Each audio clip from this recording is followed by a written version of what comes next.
नमस्कार दोस्तों, आज ये वीडियो हम लोग सबसे पहले तो आपका धन्यवाद करने के लिए बना रहे हैं कि जब से आप लोगों ने इस वीडियो को इतना स्प्रेड किया है, एटलीस्ट अब हमारी बात सुनी जा रही है। एटलीस्ट अथॉरिटीज वो चीज़ें डिस्कस कर रही है जो हम उन्हें बोलना चाहते हैं, वो सुन रही हैं।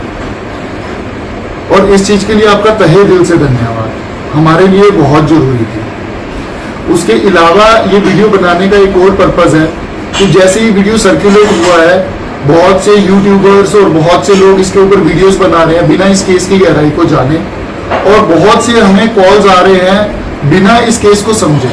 तो जो आप लोगों की मिसकंसेप्शन है उनको क्लियर करने के लिए आज हम आपके सामने आए हैं। सबसे पहली चीज तो जो आ रही है वो ये आ रही है कि आप प्लीज इन बच्चों को प्यार दीजिए। देखिए, जहाँ तक इन बच्चों को प्यार देने की बात कही जा रही है, एज ए माँ बाप हम लोग उन बच्चों को पहले दिन से वही प्यार दे रहे हैं जो एक माँ बाप को अपने बच्चों को देना चाहिए। इन बच्चों के प्यार में, सपोर्ट में, केयर में कहीं कोई कमी नहीं की जा रही और ना ही कभी होगी। इस केस का रिजल्ट जो भी निकले, इन बच्चों को उनके हिस्से का प्यार और केयर हमेशा मिलती रहेगी। उसके अलावा मैं बस आपको अश्योर करना चाहता हूं कि आप प्लीज इन बच्चों की टेंशन मत लीजिए। ये सही जगह है, सही इनकी केयर की जा रही है, हमारे लिए माता रानी का रूप है।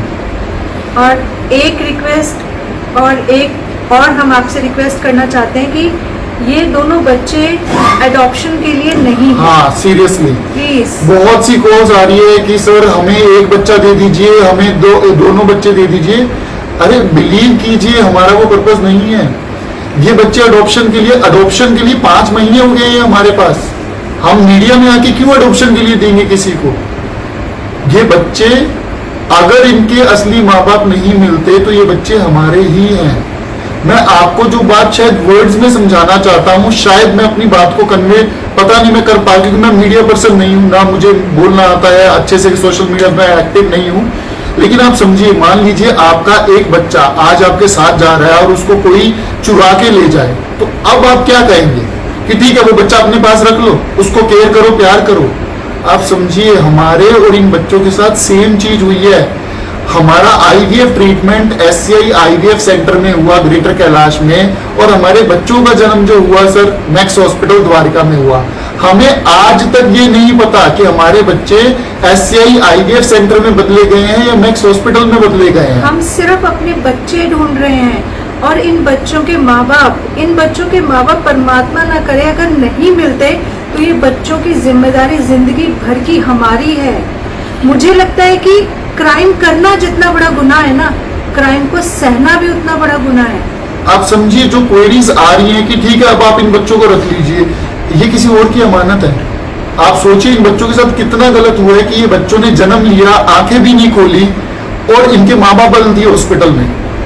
हॉस्पिटल ने कितना बड़ा क्राइम किया, आप सोच के देखिए।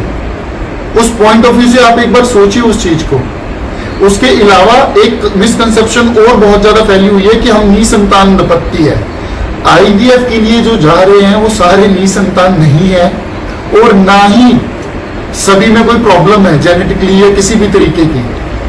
IVF में हमारे जाने का पर्पस, पहले तो मैं ये क्लियर कर देना चाहता हूँ, हम ऑलरेडी हमारे 2 बच्चे हैं। हम सिर्फ बड़ा परिवार चाहते थे, सिर्फ इस वजह से हम लोग IVF के लिए गए थे।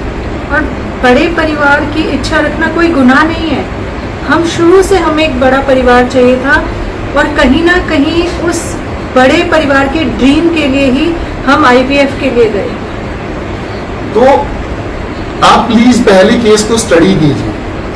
मैं ये नहीं कह रहा किसी ने कोई नेगेटिव कमेंट किया है, क्योंकि जो कमेंट्स आ रहे हैं मैं समझ सकता हूँ, आपको बच्चों की टेंशन है, लेकिन इसी का एश्योरेंस हम लोग दे रहे हैं। और दूसरी बात, जो अडॉप्शन की बात है या हमारे बच्चे नहीं है, ये बिल्कुल मिथ है। ना तो हम इन बच्चों को अडॉप्शन देना चाहते हैं और ना ही हम निसंतान है। हमारे ऑलरेडी 2 बच्चे हैं। और बस आप समझिए कि हम लोग, मेरे को ऐसे बहुत से कॉल्स आए हैं सेम हॉस्पिटल के लिए, मैं अभी नाम नहीं ले सकता, जिन्होंने बताया कि उनका DNA इन्हीं हॉस्पिटल से उनका किसी एक से ट्रीटमेंट हुआ है और उनके बच्चों का भी DNA मैच नहीं कर रहा, लेकिन बस वो शर्म के मारे पब्लिक के सामने खड़ा नहीं होना चाहते। तो सर आप इस चीज को बिलीव कीजिए, मैं अन्याय के सामने खड़ा हो रहा हूँ। मेरा परिवार, हम लोग सारे एक साथ, और आपके सपोर्ट जो मिल रहा है उसके लिए हम तहे दिल से धन्यवाद है।